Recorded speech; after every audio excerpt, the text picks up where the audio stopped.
Nieve, rocas, viento, silencio, soledad. ¿Seguir o regresar? Se preguntaron mirando hacia la cima helada que tan pocos han pisado y la que tanto habían soñado. Fueron años los que pasaron pensando en ella, añorándola, estudiándola. Desde ese lugar desconocido que habitan las pasiones les venía la fuerza y la esperanza de levantar los brazos ahí, alejados de todo, de todos, casi en el techo del mundo y poder gritar 14-8000. En ese mismo sitio el deseo se fue gestando en obstinación. La tormenta no cesa y la sangre hirviendo no concuerda con la razón.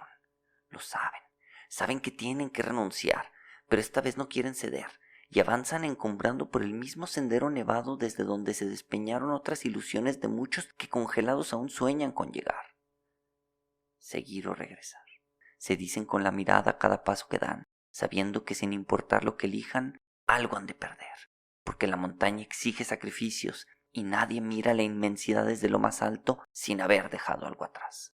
Cuesta respirar, las piernas de uno de ellos ya no puede más y se desploma abrazando con lo que le queda de vida en la Himalaya, mientras asqueados por el sabor de la derrota, sus compañeros se preguntan, ¿seguir o regresar?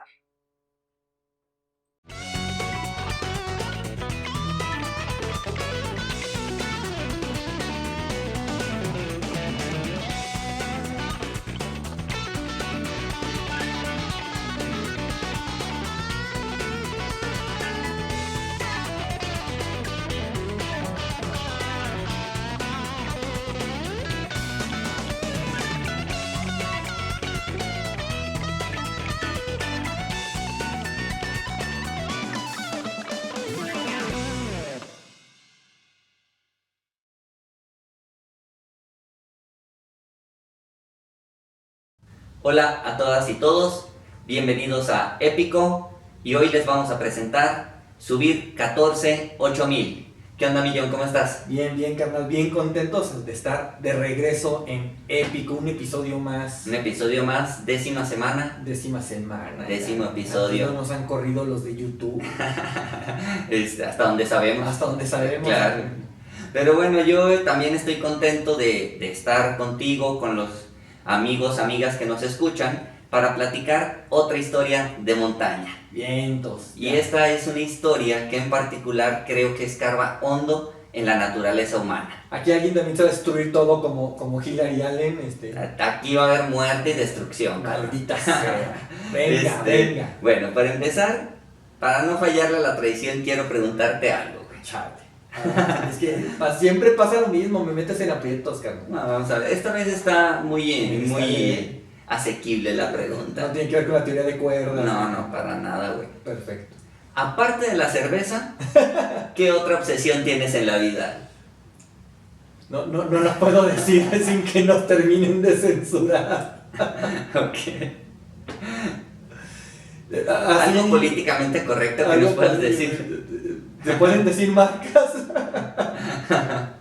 Yo creo que todo lo que sea ingerir algo Ok.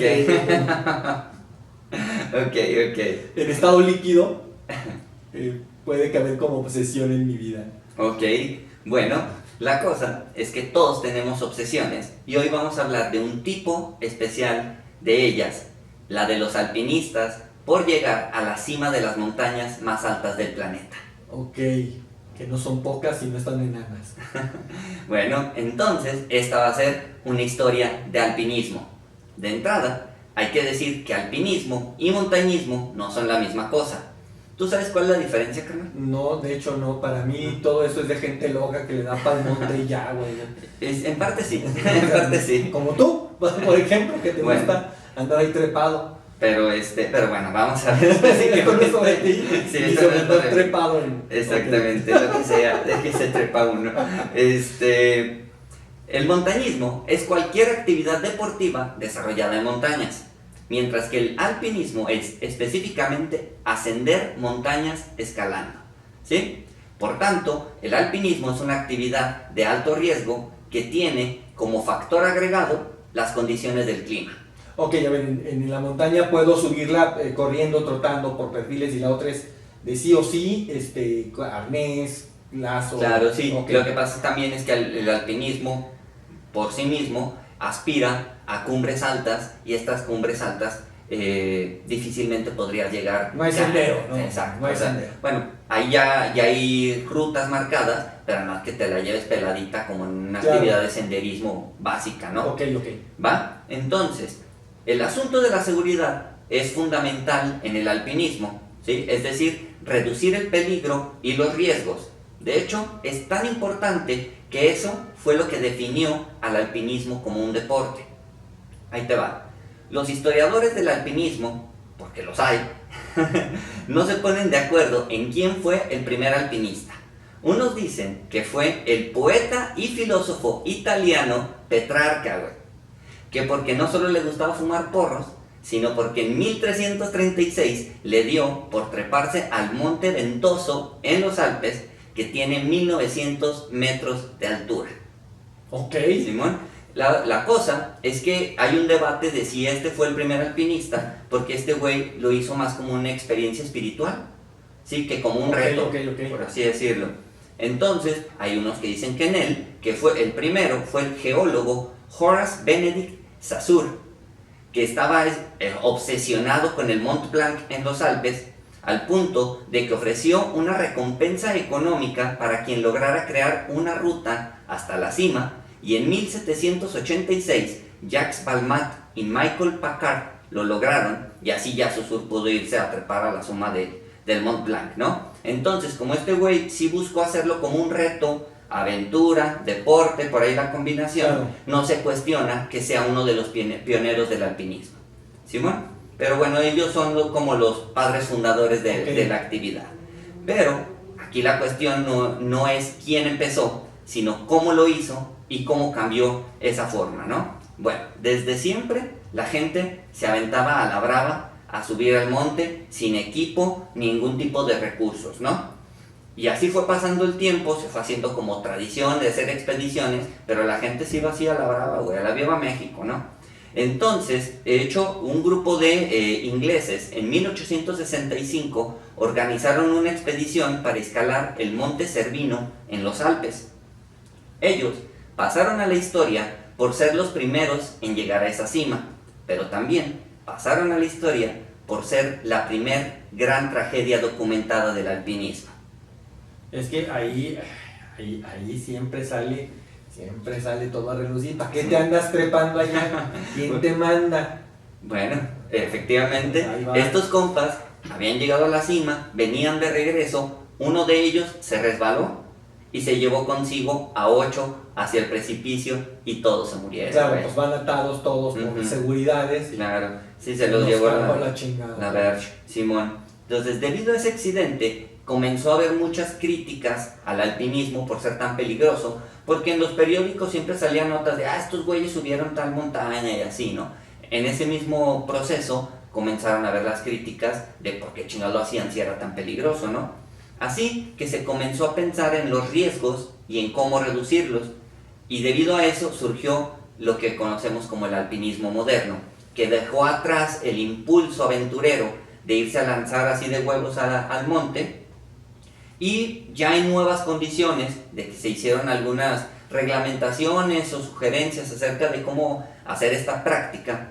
En 1953, los ingleses Tenzing y Edmund Hillary fueron los primeros en llegar a la cima del Everest, que es la montaña más alta del Himalaya y del planeta, que tiene 8.848 metros de altura. Ay, cabrón. Está alto, ¿no? Un poquito, sí. Bueno, este hecho abrió una nueva etapa en el alpinismo, porque desde ese momento se trató de romper los récords logrados hasta ese momento. Y esto ya es lo que lo hace justamente un deporte, ¿no? Cuando ya compites contra Claro, récords, cuando sí. ya hay estrategias, Sí. ya vas midiendo Y cosas, existen ¿no? estas tipo normativas acerca de la seguridad, Claro. Simón. Sí, no es como que agarremos a trabajadores de la UAP, los mandemos a San Miguel Canoa, que los macheteen. Básicamente, sí. Unos güeyes pro vida. Bueno, dentro de esta tendencia más contemporánea de empezar a romper récords, hay un reto que es especial. De hecho, el más grande de todos los retos que aún hoy puede tener cualquier alpinista. Es escalar las 14 cimas más altas del mundo. Todas ellas superan los 8.000 metros de altura y están en el Himalaya, y por eso se les conoce como las 14 8000. Qué ganas, uno pudiendo estar en su casa echándose unas caguamitas. ¿Por qué quieren ir a treparse esas No chingaderas? sabes lo fascinante que es, güey. No, No sabes, güey. Uno puede estar ahí sentado echándose sus caguamitas, viendo pumas, Lo puedes hacer regresando. No, hombre. No. ¿Quién te garantiza que regresas en entrada? Exacto. Entonces, John, amigos, la obsesión de los alpinistas actuales es escalar esas 14 Claro. 8000, pero también de formas cada vez más rápidas, en condiciones cada vez más extremas y abriendo nuevas rutas. Ok, una pregunta, carnal, ¿hay algún orden que hayan trazado o es como tú subes las 14 8000, Sí. puedes empezar por la que quieras, terminar por la que Sí, quieras? sí, no importa, ok. no importa. El hecho es lograr las 14 Ok. cimas, Simón, entonces ya... Tú puedes hacer tu listo. calendario. Claro. Perfecto. Bueno, para familiarizarnos con estas cimas, ahí te van algunas de ellas. Como ya dije, el pico más alto es el Everest y está entre China y Nepal. El lugar número 2 lo tiene el K2 o Chogori con 8.611 metros y está entre China y Pakistán.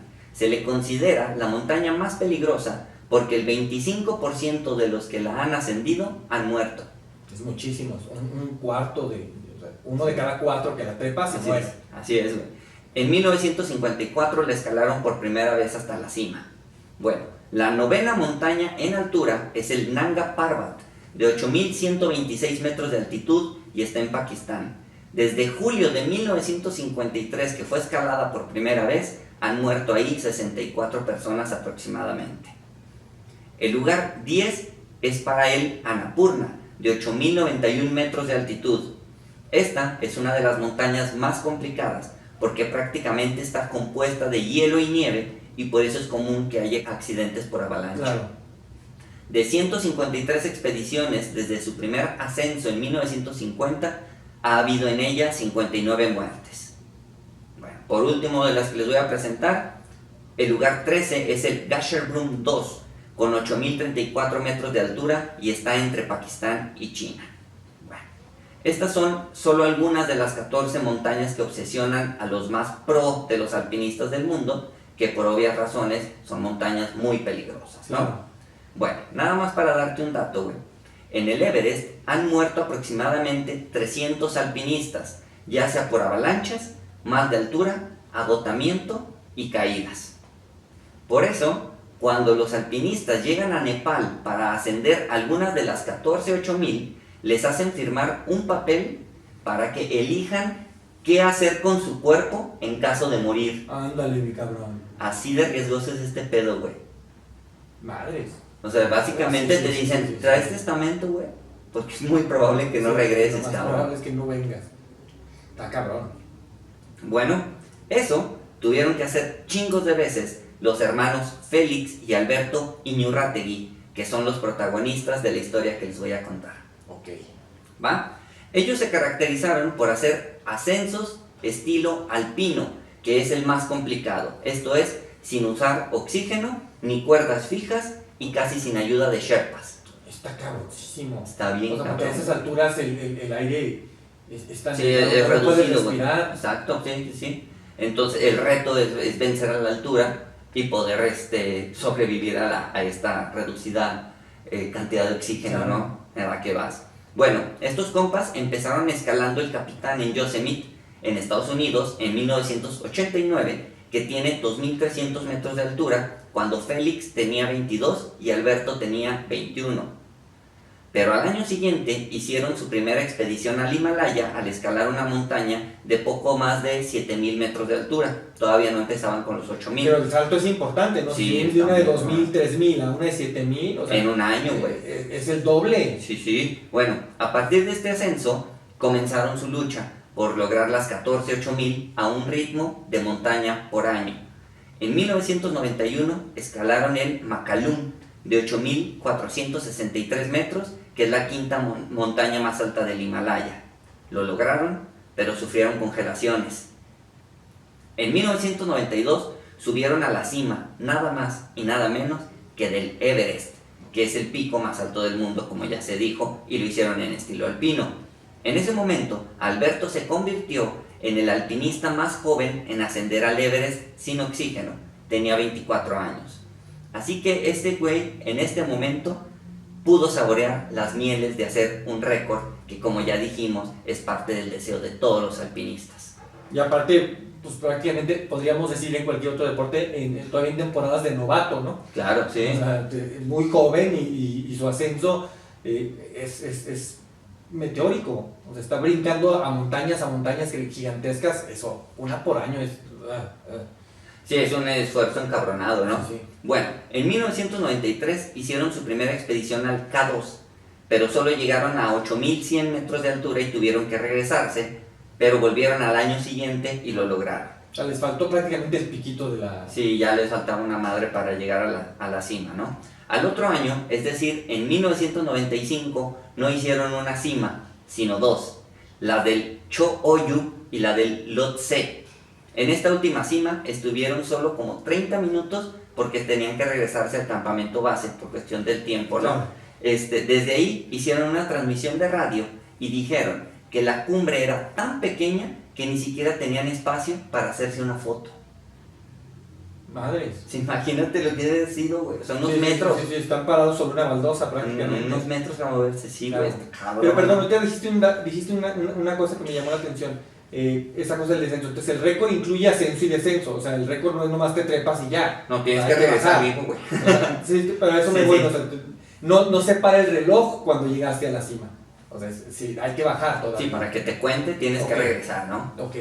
Bueno, para este momento, los hermanos Inurrategui llevan 5 8000s en 4 años. Les faltan 9 e iban por ellas. En 1996 se echaron el Kanchenjunga, que es la tercera montaña más alta, y ese mismo año hicieron el Shisha Pangma, que es la número 14. Esa montaña la subieron a pesar de que durante los días de aclimatación, bueno, y esto no lo he explicado, lo que pasa es que los alpinistas llegan al campamento base de las montañas y tienen que esperar unos días para aclimatarse, Sí. a la altura y a las Temperatura, condiciones y sí, todo, sí. y después ya empiezan a subir, Ascender. ¿no? Entonces, durante estos días de aclimatación, hubo una serie de avalanchas que cayeron sobre su campamento y falleció uno de los compas que iban con ellos, uno de sus compañeros, que se llamaba José Luis Zuluaga. Bueno, en 1997 hicieron su octava 8000 al subir el Broad Peak, así que llevaban 8 en 6 años. Y por eso estaban destrozando el récord del primer hombre que logró las 14 8000. ¿Tú sabes quién fue, güey? No lo sé. Bueno, ahí te va. Mi buen amigo Oscar Gogorza escribió en El País: la acción de mercadotecnia más brillante de la historia del alpinismo fue ideada y perpetrada por Reinhold Messner, el primer hombre que escaló las 14 montañas de más de 8000 metros de altitud del planeta. Sabía que la empresa le concedería fama eterna e ingresos millonarios. Lo que no imaginó es que terminaría convertida en un asunto de turistas. Messner escaló el Nanga Parbat, el primero de sus 8000s, el 27 de junio de 1970. Perdió a su hermano Gunther en el descenso, y si no murió también a los pies de la montaña fue porque un pastor lo rescató de sus delirios. 16 años después, el 16 de octubre de 1986, Messner completó la lista y dejó las migajas para el resto. Entonces, carnal, el récord era de 16 años y Félix y Alberto podían bajarle 4 años si seguían en ese ritmo. Seguían el ritmo que iban, Sí. claro. Bueno, un año después, en 1998, subieron la séptima montaña más alta, el Dhaulaviri, en Nepal. Para darte 2 datos sobre esa montaña, también le dicen montaña de las tormentas, y en el último mes ahí habían muerto 3 personas. Casual, ¿no? 2 de ellos estaban acampando a unos metros de Félix y Alberto y una avalancha se los llevó a la mierda. Madres. Así que los hermanos ya llevaban 9 8000s en 7 años. Hasta ahí, según ellos, la llevaban leve y nunca declararon abiertamente que querían subir en menos tiempo que nadie las 14.000, aunque era obvio que lo estaban Claro, lo estaban intentando, buscando, sí. Bueno, el asunto es que en 1999 se volvieron locos, güey, porque se plantearon subir las 5 que les faltaban en un solo año. Está claro que sí, se volvieron locos, güey, o sea, sí. Aquí lo interesante es que para hacerlo les cayó un patrocinio de esos que solo conseguían los muy chingones del alpinismo. Nike, en la cima de todas las montañas, no era Nike. No, de hecho fue una televisora del País Vasco, en España, Ok. que se aventó a patrocinarles las expediciones a cambio de grabar una serie de 8 documentales y 2 programas especiales con ellos como protagonistas, y pues estos güeyes dijeron que sí, ¿no? Negocio redondo. Claro. Bueno, en julio de 1999 subieron el Nanga Parbat, así que solo les faltaban 4. El plan era el siguiente: subir el Manaslu de 8.163 metros en abril, es el año 2000. Luego, viajar en helicóptero hasta el campamento base de la Annapurna, aclimatarse y subirlo en mayo. Después, harían una pausa, descansarían en España para subir en julio los Gasherbrum 1 y 2. En todo ese trayecto se supone que viajarían con ellos el equipo que iba a grabar los El equipo de documentales. filmación. Simón. Entonces, si lograban llevar a cabo su plan, se convertirían en las personas más jóvenes en lograr los 14.000 en un tiempo de 9 años. Pero en este último año, por lo que no sé, o sea, querían trepar casi a ritmo de una por mes. Pues, O sea, sí, abril, mayo, descanso, claro. julio y Sí, agosto. se puede decir que iban a hacerlas, como les había dicho, todas en un año, pero en realidad es en 5 o 6 meses. En un lapso de unos meses, sí, güey. Estaba muy cabrón. Bueno, ahora lo que hay que preguntarse es, ¿por qué lo hacían? En El País, Eduardo Rodríguez Alves escribió: el hombre lucha con la montaña y consigo mismo, pero la promoción, porque la libertad también tiene patrocinadores, reclama que la épica se traslade a la sociedad, y el deporte necesita marcas, registros, clasificaciones, competitividad, algo más que lucha. Félix y Alberto Iñurrategui han oído siempre del apresamiento que produce esa especie de planteamiento global. El ochomilismo no ha hecho mella en sus planteamientos. Quieren los retos, más que las marcas. Saben que el impacto de los 14.000 es muy corto. Se reduce al primero que lo consigue. El resto, socialmente, resulta anecdótico. Que si los más jóvenes, que si los que en menos tiempo, que si de 2 en 2, detalles. Pero Eduardo Rodríguez Alves también dijo: de Félix y Alberto no se cuentan grandes hazañas, ni se anotan en su catálogo innovaciones singulares, de esas que cuentan en lugar de honor entre los círculos profesionales. Entonces, con base en lo que escribe este reportero, no podemos descartar que a ellos también les movía el interés por los récords y lo que todo eso podía provocar en cuestión de patrocinios, ¿no? Claro. Entonces, podríamos tal vez inferir que en gran parte también el esfuerzo era una inversión. Sí. Por lo que iba a repercutir en sus carreras lograr ese récord, ¿no? Claro, porque no es que las personas que se dedican a este deporte, a diferencia de quien practica el fútbol o el fútbol americano o el tenis, o sea, esta gente no hace dinero y sus carreras, aunque en términos temporales pueden alargarse mucho más tiempo que las de otros deportistas, es que ni de cerca van a tener esos dineros, ni de cerca van a tener esas exposiciones. Sí, de entrada no hay una liga o algo así donde les pueda proveer de un salario o algo, ¿no? O sea, esta gente vive de patrocinios. Sí. Y si no logran cosas que son récords que resuenen, claro, pues esos patrocinios no son tan jugosos, ¿no? Claro, y además, bueno, pues eso, son deportes que terminan por consumirlos a nivel de producto los mismos deportistas, ¿no? O sea, no imagino que haya mucha gente un domingo diciendo, me siento a ver al alpinismo, ¿no? Sí, claro. Bueno, hasta entonces, todos sus ascensos habían sido en estilo alpino, que es el más difícil, ¿sí? Pero lo hacían por las rutas marcadas. Ya es que te decía que ya existían. Y alguien había trazado rutas. Ajá, entonces en estas rutas luego suelen poner cuerdas fijas. Para el próximo que suba, ya se puede apoyar en eso, ¿no? Entonces estas rutas ya son tradicionales, se conocen, así que el riesgo que ellos tomaban era normal, por así decirlo, ¿no? Porque obviamente el riesgo no es poco. Sin embargo, hay otros alpinistas que ya están dedicados a buscar rutas que ya no tenían, más bien que ya no estaban trazadas, ¿no? Ellos mismos abrir rutas, ¿no? Bueno, esto se debía a que los hermanos Iñurrátegui priorizaban su seguridad. Claro. De hecho, su lema era marchar para regresar y contar. Sobre su proyecto de lograr las 14.8000, Alberto declaró: es verdad que nadie lo ha hecho antes, pero es un proyecto perfectamente asumible. En esta ocasión volveremos a emplear las vías clásicas, las cuerdas fijas y los campos intermedios. También trataremos de aprovechar el trabajo de otras expediciones para subir más rápido.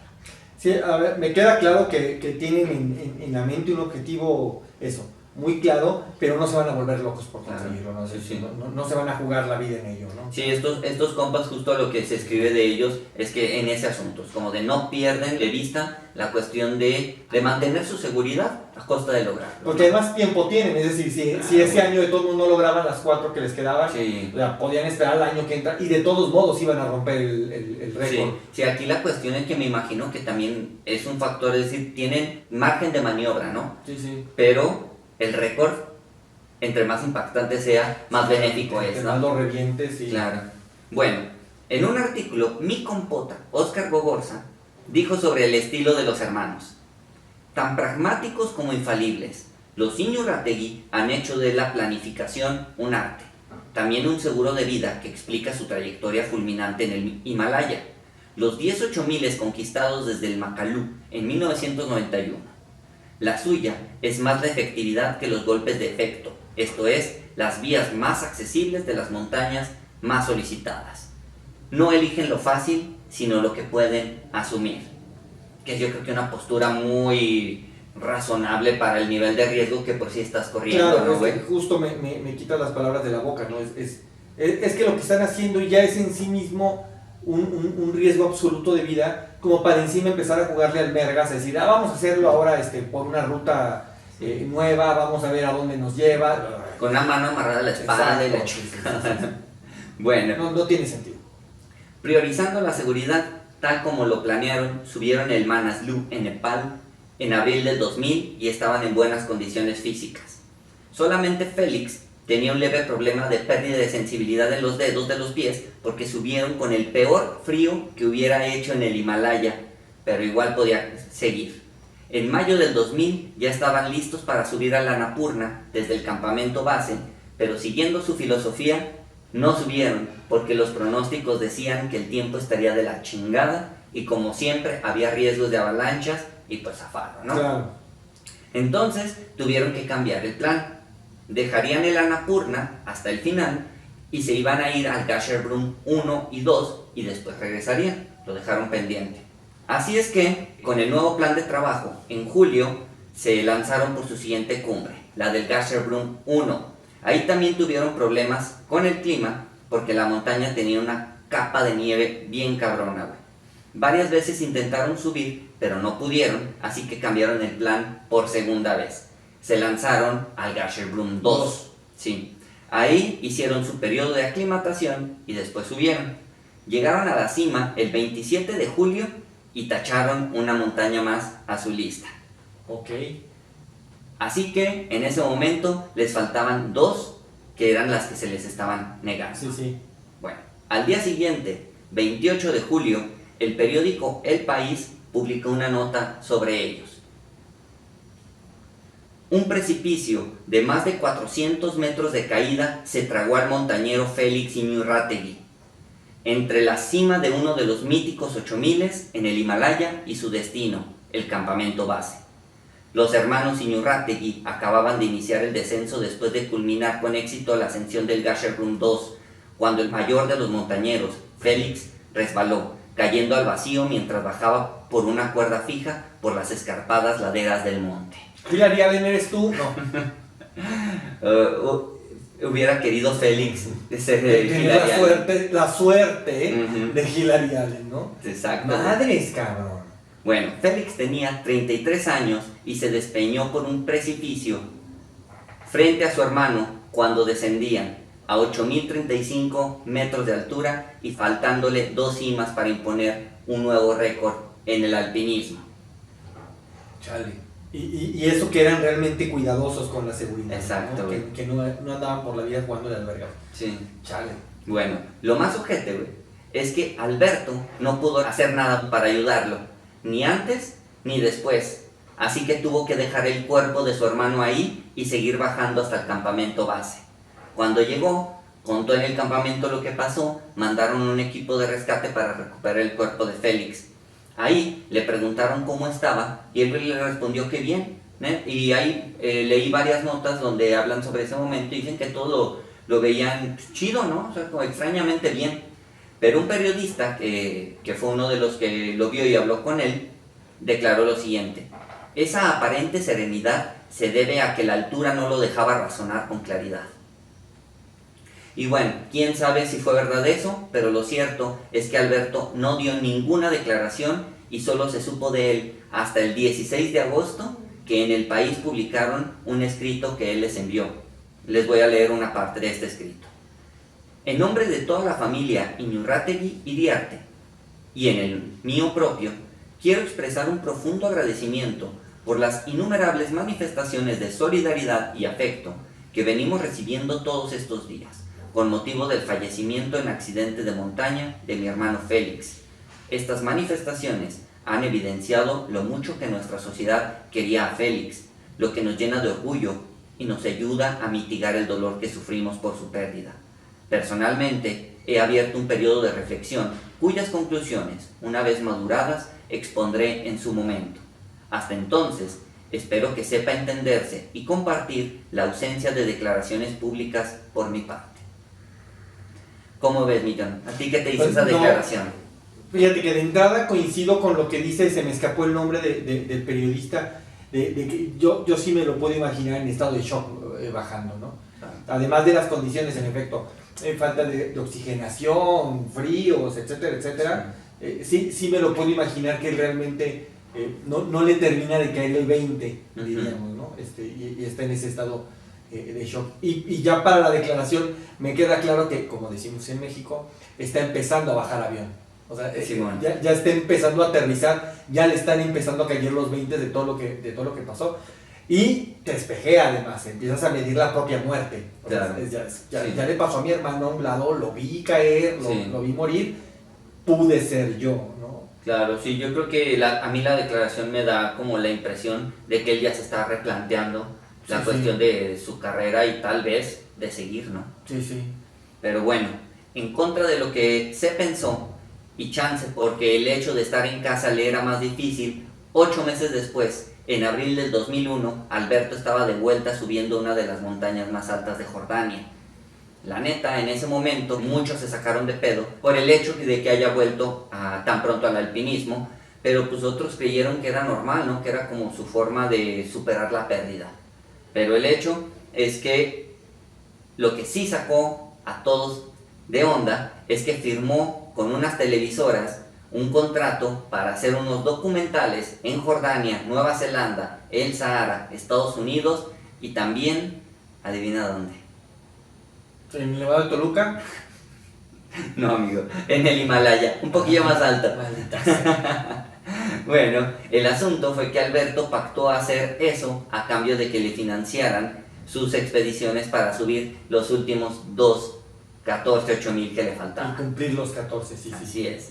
Fíjate que yo creo que más allá de si era su forma de lidiar con el duelo o algo, yo creo que al final las personas, y más cuando te dedicas a algo por muchos años de tu vida, al final esa es tu vida y ya no sabes hacer otra cosa. Él está volviendo a su vida, no está lidiando con duelos, no está olvidando nada, no está precipitando nada, está volviendo a su vida, es lo único que sabe hacer, ¿no? Sí, entonces sí había muchas críticas a él en el sentido de como regresar tan pronto a la actividad. Me parecieron un poco injustas, pero entiendo por qué, sí, ¿no? Sí. Bueno, el hecho es que a pesar de lo que se decía y de lo que se pensaba sobre él, en junio del 2001 subió el Gasherbrum 1, también llamado Hayden Peak, que tiene 8,047 metros de altura. Así que, sin su hermano, subió su 13º pico de más de 8,000 metros de altura en el Himalaya y ya solo le faltaba el Annapurna para pasar a la historia del alpinismo. Que fue el primero que habían pospuesto. Sí, de esta última etapa fue el que pospusieron, ¿no? Entonces, Alberto está ya justamente en la situación de lograr lo que era la obsesión de él y de su hermano cuando empezaron a subir los 8000 en 1991, ¿no? Bueno, faltándole una sola cima, se lanzó por ella. El 30 de marzo del 2002, Alberto y su equipo llegaron a Nepal. Acamparon en el mismo campamento del que no pudieron salir tiempo atrás, en las faldas de la Annapurna. Y el 16 de mayo, Alberto logró su 14-8000. Tenía 34 años y se convirtió en la persona más joven en subir todas las montañas más altas, y lo hizo 5 años más rápido que el primero que lo logró. 11 años. Así es. Según el diario español Mundo Deportivo, Alberto Iñurrategui rindió tributo con su gesta a su hermano Félix. Aquí la cuestión es un planteamiento muy lógico.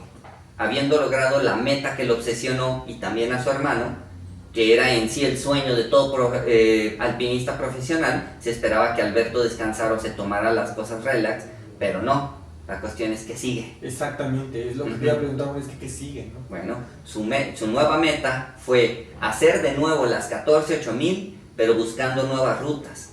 Eso significaba aumentar el nivel de riesgo. O sea, aquí sí ya empieza a, Sí. eso, a tomar riesgos que no estaban tomando. Sí, o sea, sabe salirse un poquito del esquema de lograr este primer récord. Lo podían hacer bajo ese planteamiento, ¿no? Ahora tenía que arriesgarse para lograr una meta más alta, por decirlo, ¿no?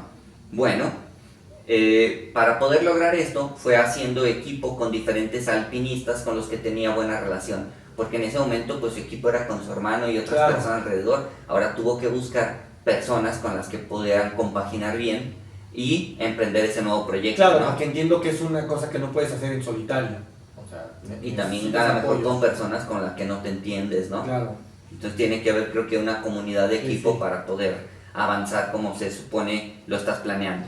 Bueno, en 2006, junto a Juan Oyarzábal, Juan Vallejo y Ferran Latorre, subió el Everest por la cara norte, que es la forma más perra en que se puede hacer.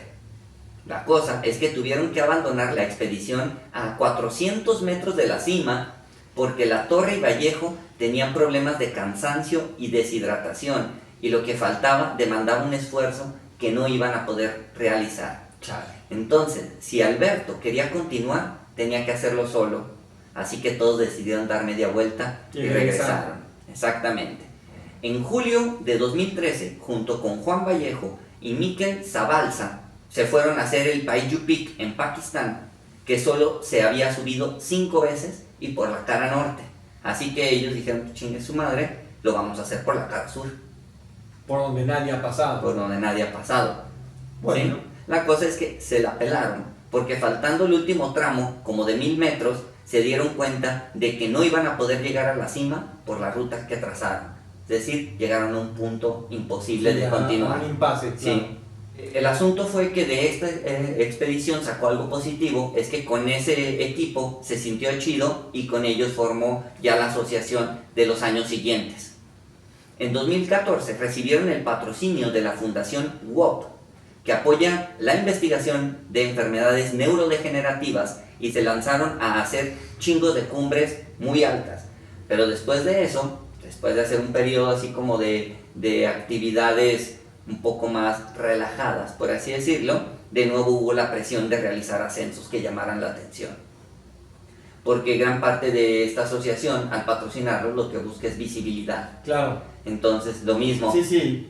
Entre más grande el reto, claro, más grande la exposición sí, de la... Nadie le entra con lana, con esas lanas, si no va a sacar algo, ¿no? Así es. Aquí lo que se me parece, pues, lo que me resulta como muy complejo es, ¿qué diablo sigue después de que ya hiciste lo imposible, ¿no? O sea, ¿cómo alimentas nuevos retos cuando ya hiciste el mayor reto, ¿no? Sí, pues estos lo que están intentando es buscar nuevas rutas y están haciendo rutas riesgosas, y en una de ellas no las han culminado porque llega al punto es que es imposible seguir.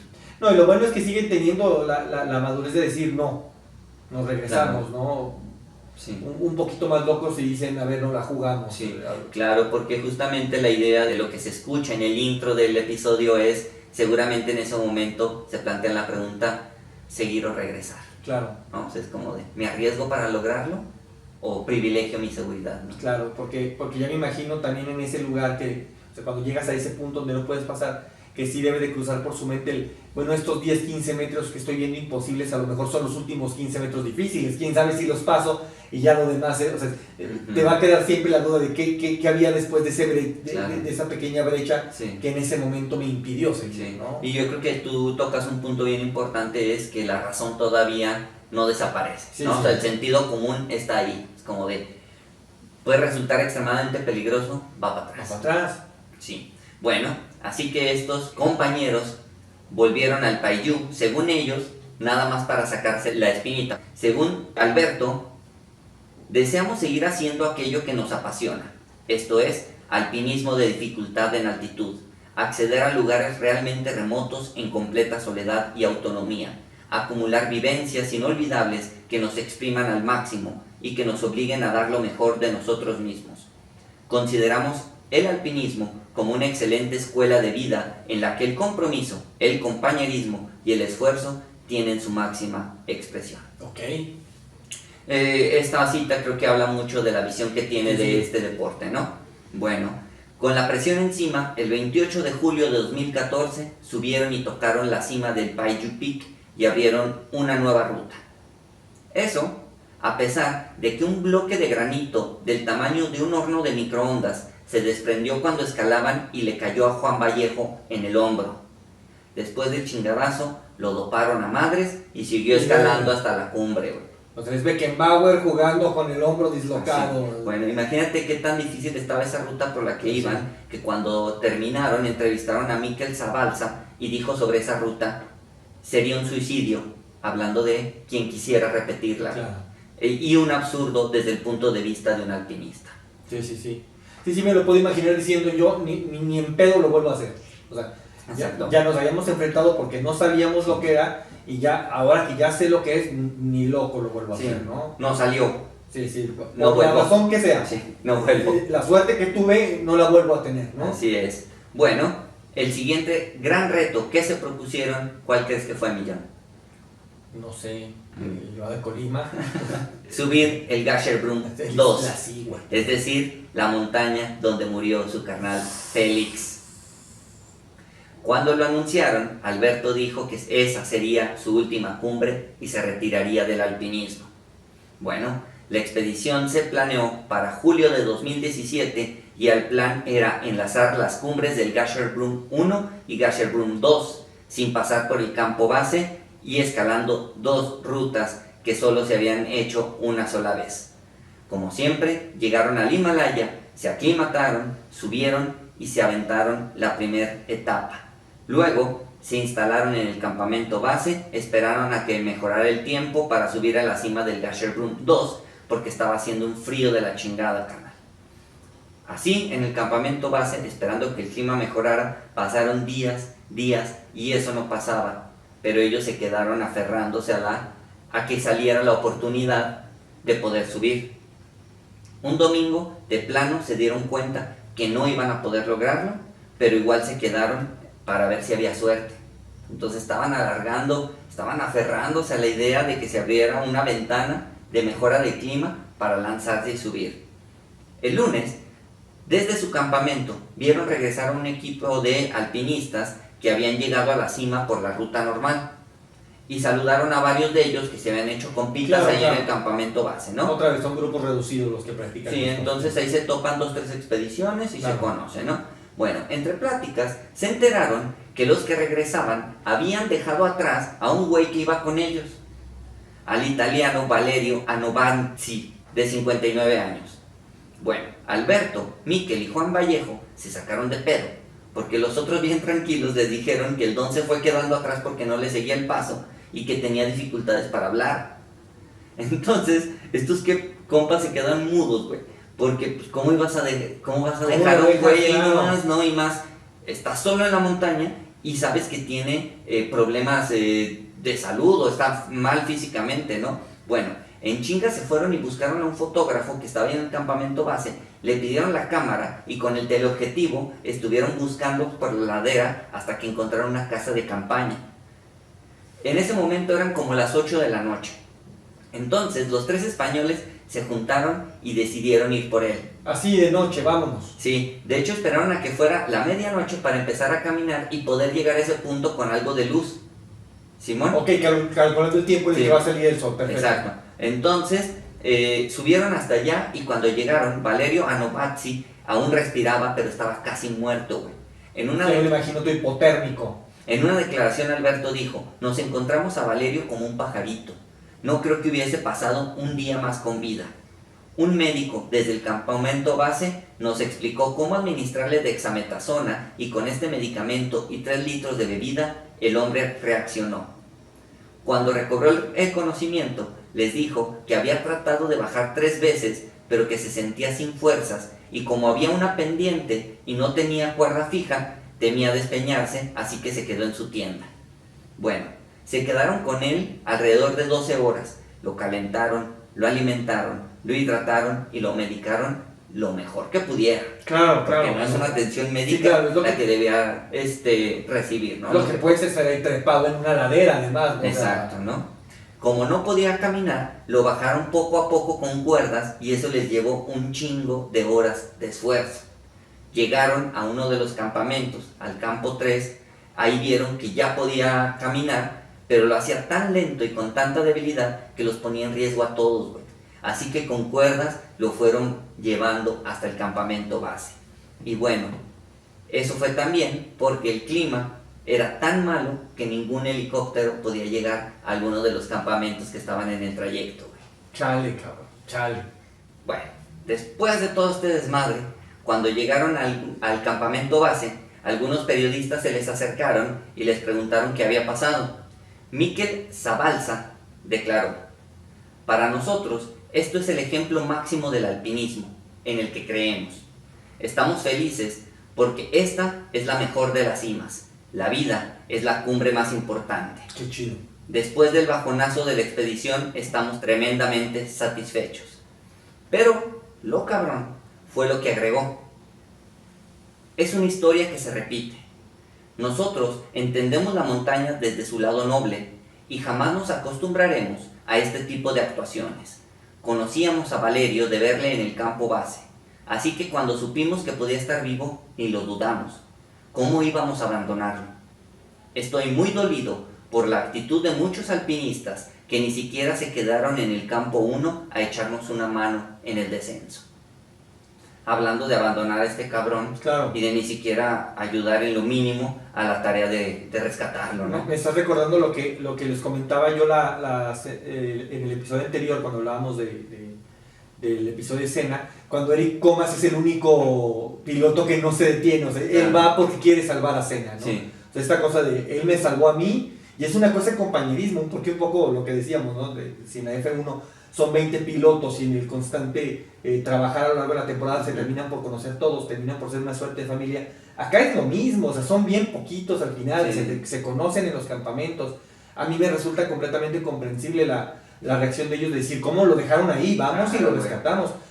Además que también no puedo evitar pensar que se me escapa, perdón, el nombre ¿De Alberto? de Alberto, Ajá. que para él también es un poco el no pude salvar a mi hermano, pero puedo salvar a este Sí. vato, ¿no? O sea, hay un doble compromiso. Sí, yo cuando estaba haciendo la investigación, lo que me causaba así como poquito de impacto era pues, la indiferencia, ¿no? O sea, es como de, ¿cómo puedes abandonar a una persona Claro, en esa estos vatos dicen, circunstancia, no, pues se nos iba quedando atrás y ahí lo dejamos, no mames. Sí, güey, sí, está bien cabrón eso, güey.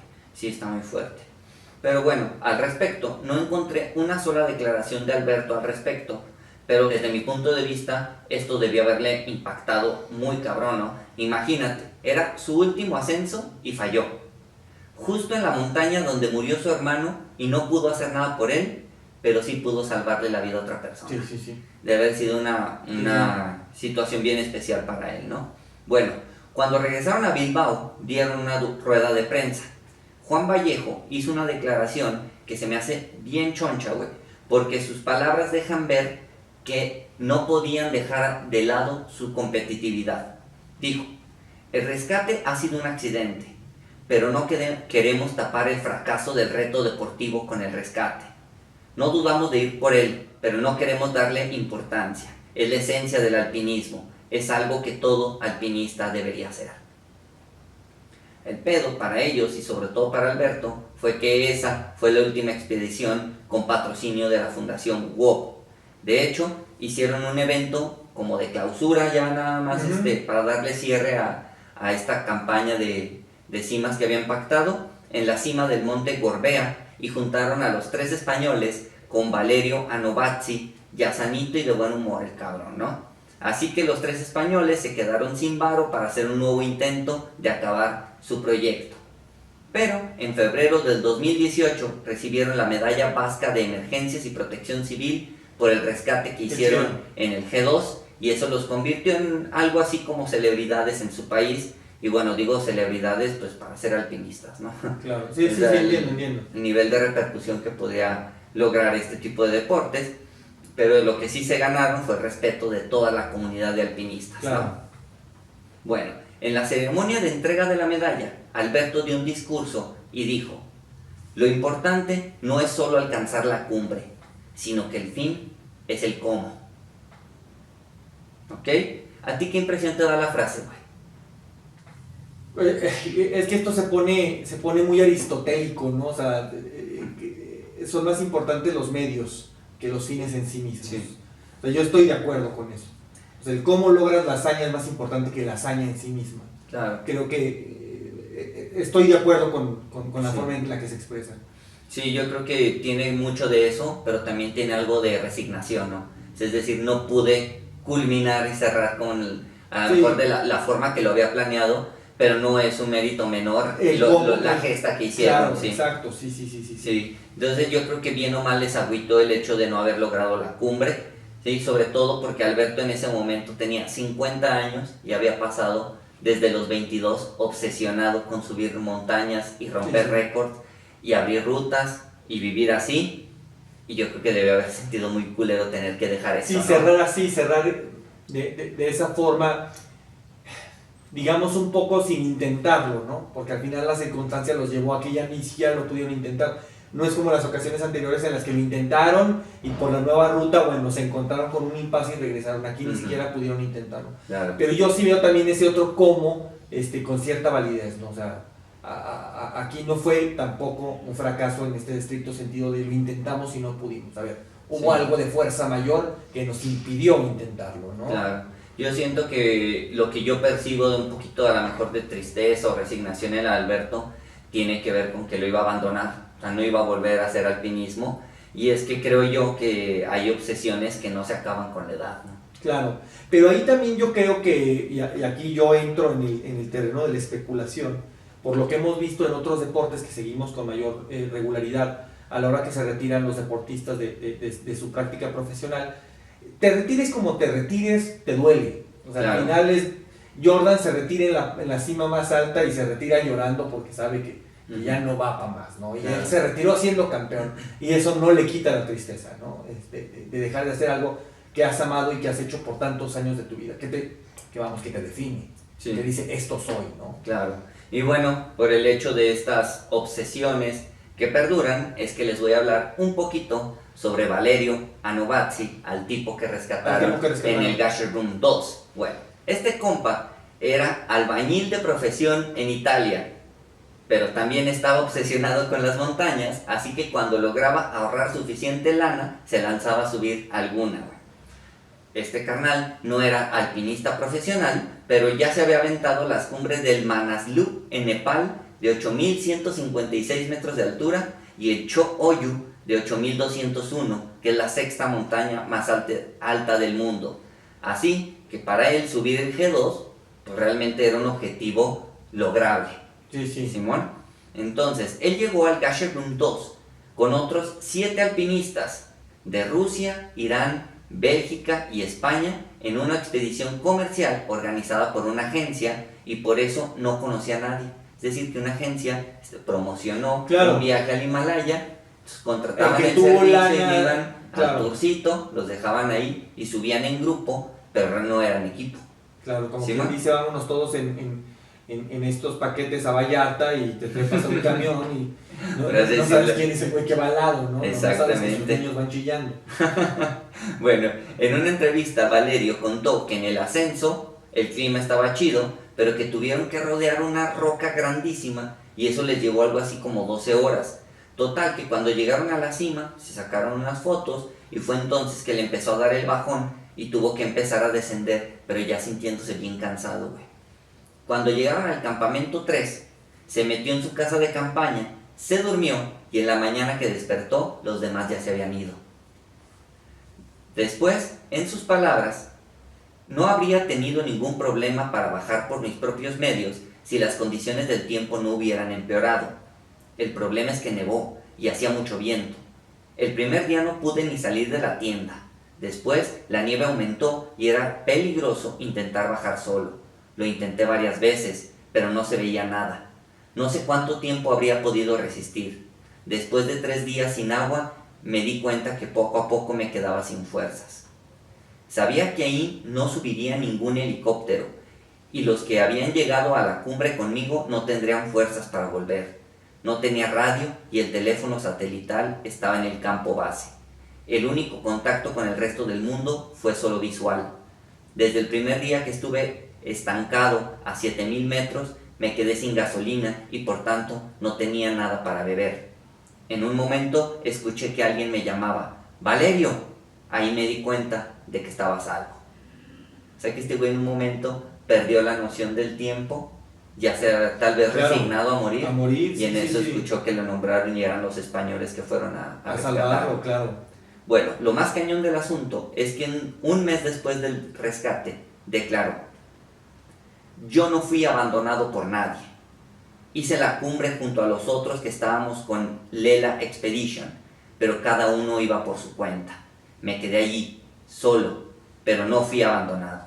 No quiero que se eche la culpa a nadie. No éramos un grupo que iba a hacer la cumbre conjuntamente. No éramos una expedición. Éramos varios alpinistas de diferentes nacionalidades. Ni tan siquiera teníamos el campo base en común. Todos íbamos con Lela Expedition, pero no éramos una expedición. Cada uno iba solo. ¿Tú cómo ves, güey? Pues, Tal como se dieron las cosas, ¿lo abandonaron o no? Yo digo que sí, porque independientemente de cualquier cosa, vas en la bola, ¿no? O sea, vas en la bola. Entonces, yo sí me imagino, por volver al ejemplo de que vas en una expedición de 4 noches y 5 días a Vallarta con una bola de hippies que no conoces, el camión no sale de regreso si te falta uno. Claro, güey. Sí, O sea, independientemente que los demás no se conozcan, o sea, el camión no sale de regreso si te falta uno. Punto. Y en el otro sentido, lo que dice que él cuando escucha que lo nombran sabía que estaba salvado. No sé, a mí lo que me pasó por la cabeza es que en esas circunstancias, si yo escucho que alguien me nombra, lo que yo pienso es que me estoy volviendo loco. Ya estoy alucinando, ¿no? Ya escuché que alguien me habló, sí, ¿no? güey.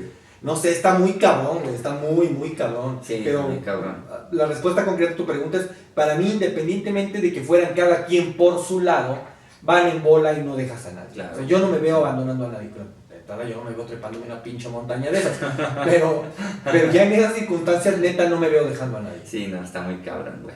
Pero, como estamos hablando de obsesiones, a Valerio Anovazzi le valió madre, que estuvo a punto de morir, y al año siguiente, en 2018, subió la cima de la montaña Makalu de 8.481 metros de altura, güey. Oye, pues para la edad que tenía y para no ser profesional, ya tenía 3 de las 14, güey. O sea... Bueno, y en 2019 subió el Broad Peak, que es la 12ª montaña más alta del mundo, conocida como el K3. Entonces, ese alpinista amateur, albañil de profesión, ya había hecho 4 8000 en 6 años, güey. Oye, es un buen número, Perro, güey. pinche numerazo, güey. Sí. Bueno, sobre ese logro, su hija le escribió una carta que se publicó en una revista italiana de alpinismo. Ahí te va lo que dijo. Ojo. Después de 2 infartos y sin dedos, a los 61 años mi padre llegó a los 4 8000. Antes de hacer algo pienso en todas las repercusiones que puedo tener. Luego te veo a ti, que siempre intentas saber que, aunque salga mal, nunca será peor que no haberlo intentado. Eres un ejemplo de fuerza y me encantaría ser como tú. Gracias, papá. Estoy orgullosa de ti. Ándele, mi cabrón, ¿eh? Güey, Está bien chido. yo cuando leí que este cabrón ya había tenido 2 infartos y no tenía dedos, güey. Sí, por los congelamientos, sí. No mames. Güey, yo hay días que ando tan cansado que no trepo las escaleras de mi casa y me echo en el suelo así en la cocina, así a ver si no amanezco con que mi gata me comió una oreja, güey. Y este cabrón sin dedos y con infarto, vas a trepar pinche montaña 8000 metros. Exacto, güey. ¿Por qué no? ¿Por qué no? No tengo nada que hacer el fin de semana. Así es, güey. Bueno, al respecto, Valerio declaró: soy como un futbolista. Cuando se rompe la pierna, no deja de jugar porque tiene una lesión. Bueno, aquí yo difiero porque neta no puedes jugar con la pierna fracturada, güey. Claro. Pero es su visión de las cosas, Sí, ¿no? sí. Y a ver, después, dile que no. y después agregó: la mía es una simple pasión por las escaladas desafiantes, realizadas sin oxígeno. No soy alpinista. La mía es una simple pasión. Qué chido. Y bueno, esas fueron... Ya soy fan del Valerio. Esas fueron 3 historias de alpinistas que se conectaron por la pasión, la obsesión y la tragedia en el Himalaya. Y las Ahora, pinches ganas de estar loco, cabrón. ¿tú qué crees, carnal? ¿Eso fue pasión u obsesión? Hijo, es que como la línea que va a dividir esas dos cosas es muy delgada y yo creo que tiene que ver todavía con la pasión. Porque por todo lo que nos has contado, y lo decías justo en un momento clave, aún había sentido común. Cuando estás obsesionado, ya una seña de la obsesión es que pierdes el sentido común. Ya estás ausente de la realidad, ya lo único que piensa tu cerebro de manera filtrada es en lograr eso y empiezas a dejar de medir riesgos. Y estos nunca dejaron de medir riesgos. Incluso cuando ya se pusieron audaces de vamos a ir por nuevas rutas, aún así, cuando se topaban con un impasse, iban para atrás, ¿no? Sí. Entonces yo creo que todo esto queda todavía en el terreno de la pasión y no de la obsesión. Y Valerio Anoazzi, Ese güey que está loco. después de 2 infartos sin dedos, es decir, ahí yo creo que ya está un poquito más cargada al otro lado, ¿no? Pero yo justamente concuerdo contigo en que la línea entre la pasión y la obsesión es muy delgada, güey, muy delgada. Y que si una de las dos llega a salirse de control, por así decirlo, puede sacar lo mejor o lo peor de las personas. Sí. Bueno, pues eso es todo. Así que, amigas, amigos, esto fue Épico, un podcast valdanista de historias deportivas hecho por y para amantes de los deportes. Yo fui Víctor. Yo soy Jonathan. Nos vemos la próxima semana en el último episodio de la primera temporada de Épico. Llegamos al final, carnal, sin que Agua Vida nos haya quitado el patrocinio por dañar su imagen alevosamente. Alevosamente, güey, nos aguantó. A ver si vuelve para la temporada 2. A ver si hay temporada 2 con Agua Vida, en efecto. Así es.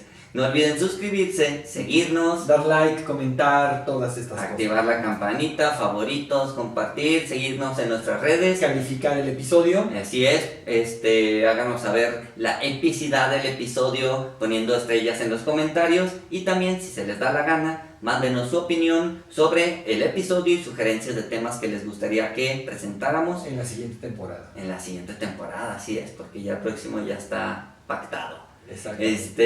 Pues nada, Millón, otra vez reiterar el agradecimiento a Guavida que nos está dando chingo de dinero, güey. Y patrocina todos los vicios y todo lo que hace ser un buen patrocinador. Así debe de ser. Sí. Bueno, gracias a todas y todos. Nos vemos. Nos vemos la siguiente semana. Fuga.